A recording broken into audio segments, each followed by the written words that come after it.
Сәлем достар, қазір біз жеңгемнің пісірген пәтір нанның рецептімен бөлісетін боламыз. Ендеше бізге керекті заттар: ұн, су, шемешкі май, жуа, тұз, сары май және де бұрыш керек. Ендеше бастаймыз.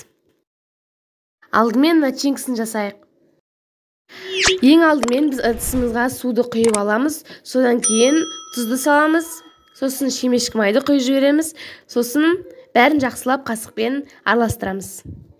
Тұзы ерігенше араластыруымыз керек. Содан кейін барлық ұнымызды салып жібереміз. Содан кейін араластырамыз. Нан иірім қандырып, налды бүйтіп. Осы қамырымыз қолға жабыспайтындай етіп илеуіміз қажет.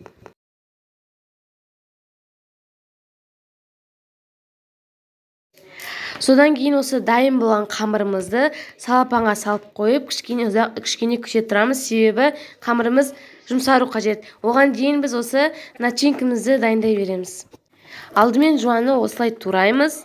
Барлық жуамызды осылай турап шығамыз. Содан кейін ыдысқа салып, үстіне тұз және де осы бұрышымызды салып, жақсылап араластырамыз.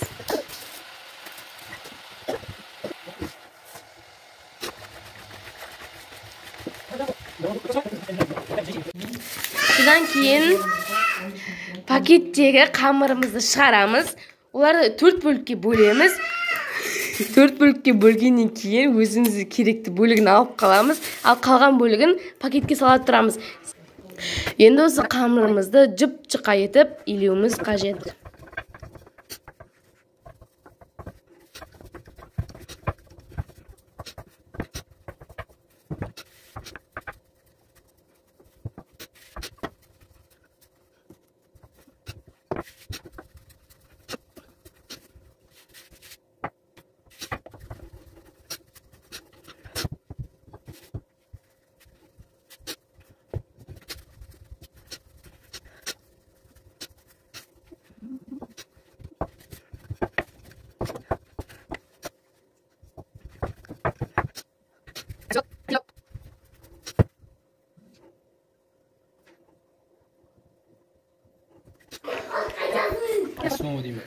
Қамыр тесті қайсы?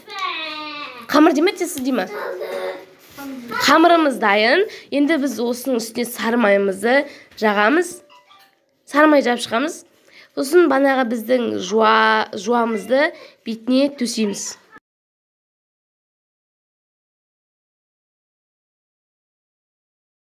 Енді жайлап шетінен бастап ораймыз.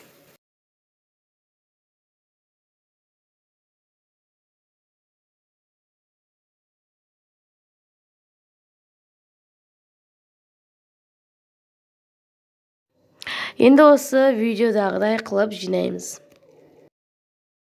Енді осы улиткамызды табанның көлемінде қылып жайып шығамыз.